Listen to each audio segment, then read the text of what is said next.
Well, guys, it is now that time of year. It is the time of year in which I can let loose. I can just flip out about the absolute pieces of shit that have come out in 2013. Prepare yourself, guys. This is going to be fun. Before I name my top 10 worst of the year, I do have some dishonorable mentions. These are films that didn't quite make the list, but they still suck ass. Grown Ups 2. Adam Sandler decided to make a sequel for the first time ever. Why did he choose Grown Ups? Who knows? Hansel and Gretel. Who remembers that? Anybody remember that? I do. 21 and over. Just people getting drunk and partying with no consequences whatsoever. You know, because that's how you're supposed to live. R.I.P.D. What a piece of crap. Wow, what a bad movie. The Lone Ranger. I feel sorry for Westerns. I like Westerns. Westerns need a comeback. It wasn't from The Lone Ranger. Walking with Dinosaurs, a movie that should have had all the dialogue removed and just been a Discovery Channel movie. And finally, After Earth. M. Night Shyamalan, I feel sorry for you, man. You made some great movies. You inspired me a lot with some of your first few films, but you have fallen, my friend. You have fallen from grace. I thought After Earth for sure was probably going to be in this list, but I saw 10 other films that I hated even more. And here we go. At number 10, we have, for me, what was the most disappointing film of the entire year. I had to think about this. What was my most disappointing film of the entire year? And without a doubt, it was A Good Day to Die Hard. A more apt title would have been A Good Day to Die. Just die. Go away and die. Never make a movie again, John Moore. You suck as a filmmaker. You are a horrible director. And I hate your films. Get out of here. You ruined one of the best franchises ever. There wasn't even a fight scene in Die Hard 5. John McClane did not have a fight scene. What the hell is that even about? The main villain tap dances while eating a carrot? What? What? And then that's actually not the main villain. It's just some other guy who wants a nuclear something or other who's been walking around with him the whole time. Such a horrible movie. They completely lost the entire essence of John McClane as a person. I hate that movie. I also made a review called Everything That's Wrong with Die Hard 5 if you would like more information about that. At number 9, such a stupid movie called Getaway, starring Selena Gomez and Ethan Hawke and Jon Voight as a mouth. This was a movie that is literally a non-stop car chase, filmed by the guy who made Dungeons and Dragons. I mean, that's just a recipe for greatness, right? No, it sucks.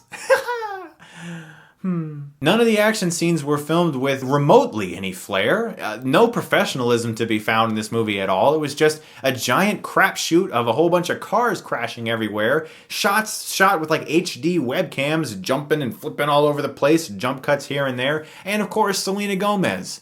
What more can you want from a movie? At number 8, we have one of the most maddeningly confusing and stupid movies that was so self-important, that thought it was so freaking good, but it was awful. The Counselor? What was that about? Literally. What was that about? Because I don't know. I mean, there were actors in the movie trying to give good performances like Michael Fassbender and Brad Pitt, but everyone else in the film was just like, hey, I'm in a Ridley Scott movie and, you know, that means it's good, right? No, actually, Ridley Scott really did not make a very good movie at all. The script by famous author Cormac McCarthy was his first screenplay.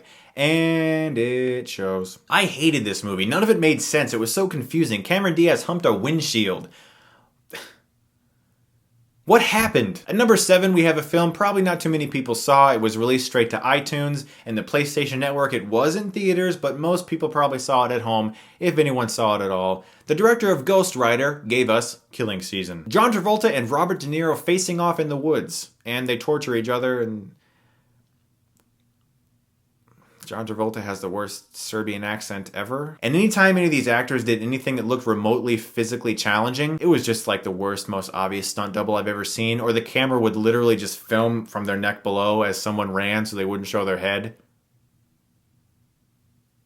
Yeah, I mean, it's really that bad. At number 6, what kind of year would it be if a Stephenie Meyer adaptation wasn't on this list? Does anyone remember The Host?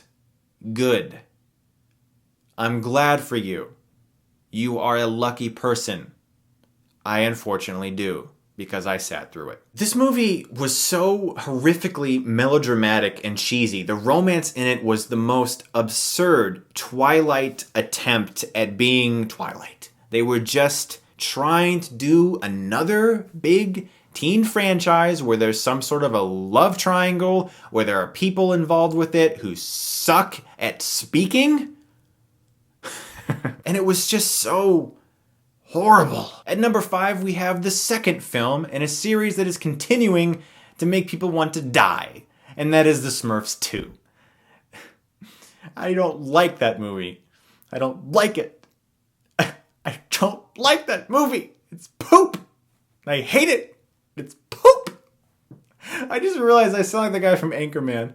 Ron, you poop mouth. You let that poop out of your mouth. Poop mouth. I really don't like the Smurfs. I really don't. They're just stupid movies aimed at kids that are supposed to make your kids sit down in a seat and deal with it and not talk for like 90 minutes. Except this movie's longer than it needs to be. These movies just aren't funny at all, and they're filled with endless product placement from Sony tablets. It's just disgusting. At number 4, we have a very early 2013 film that came out in January. As usual, the first week of January is generally filled with horror garbage that Hollywood shits out of its asshole. Coming up in January, we got Devil's Due and Paranormal Activity, the marked ones. As I tell you guys, it happens every year. In 2013, we had Texas Chainsaw 3D, an actual sequel to Texas Chainsaw Massacre. Indeed it was, because it started out retelling some of the events of the first film, and then it was just an endless horror teen bloodbath of, what was it again? The woman inherits like her aunt's house or something, or someone in her family, and then like at the end of the movie she finally finds this letter that somebody kept saying, hey, you should look around and read the back of that letter. At the back of the letter it's like, hey, your cousin is in the basement and he's kind of a giant dick. Yeah, he likes to kill people with a chainsaw. Like, maybe the entire movie wouldn't have happened if she had just read that. I hate that movie. At number 3, we have a film that Paranoia.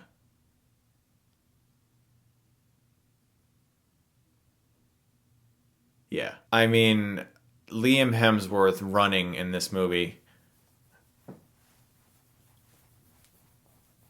The scene's on YouTube now if you want to look it up. This is a thriller that's not thrilling in any way. That's my best way to describe this movie. There's nothing about this film that worked at all. There's nothing about the movie that is redeeming whatsoever, even though Harrison Ford and Gary Oldman are in the film. They're both just trying, and that's all they could do is try, because there's nothing here. The acting's terrible. The script is even worse, and the direction is even worse. At number 2, we have a film that some may argue was not actually a 2013 theatrical release because it was originally made for television, while I would argue back that it was so popular amongst the idiot crowd that it got a theatrical release for one night. And I saw Sharknado.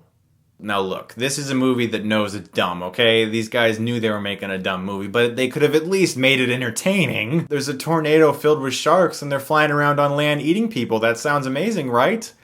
Unfortunately, it really wasn't that funny or entertaining at all. You'd have to be completely stone cold wasted to enjoy this movie. And since I barely drink at all, I'm sitting there watching this movie like, everything about this movie is a giant crap fest. I mean, but the guys knew they were making that when they made this movie. They knew that. I mean, Sharknado. The movie's famous because of its title. Seriously, that's the only reason it's famous. And they're making another one, by the way. And apparently it's called Sharknado 2, the second one. I can't wait to not watch that. All right, guys, you may have been able to guess, because I dedicated an entire video about why this movie is wrong. My number 1 pick for worst film of 2013 is one of the most disgraceful and amazingly awful films I've ever seen in my life. Not just this year. Movie 43. This movie is filled to the brim with huge Oscar-winning stars who were literally guilt-tripped into being in this movie. Like, certain actors have come out and been like, yeah, they basically guilt-tripped me into being in this movie. Like, they moved the set to where I live. And they waited months and months and even years to get some of these actors to just do a couple, like, 2-second clip or something. And they'd be like, look, yeah, we actually got a scene with Kate Winslet and Hugh Jackman. Oh, wow, though, so they're in the movie. Okay, well, I'll do it too. Oh, it's great. Oh, thanks, Richard Gere. Oh, thanks, Halle Berry. Oh, thanks, Emma Stone. Oh, thanks, everybody. You guys suck. I lost respect for all of you. I watched this movie and I'm like, what are you doing? What are you guys doing? What are you doing? Movie 43. The voices in their head were clearly not working, because one was like, it's a good idea, do it. And the other one was like, it's gonna be shit, you're gonna ruin your career. They should have listened to that one. My best way to describe how horrible this movie is to paraphrase a quote from one of the Farrelly brothers, one of the makers of this film. He basically said that audience members nowadays have very short attention spans.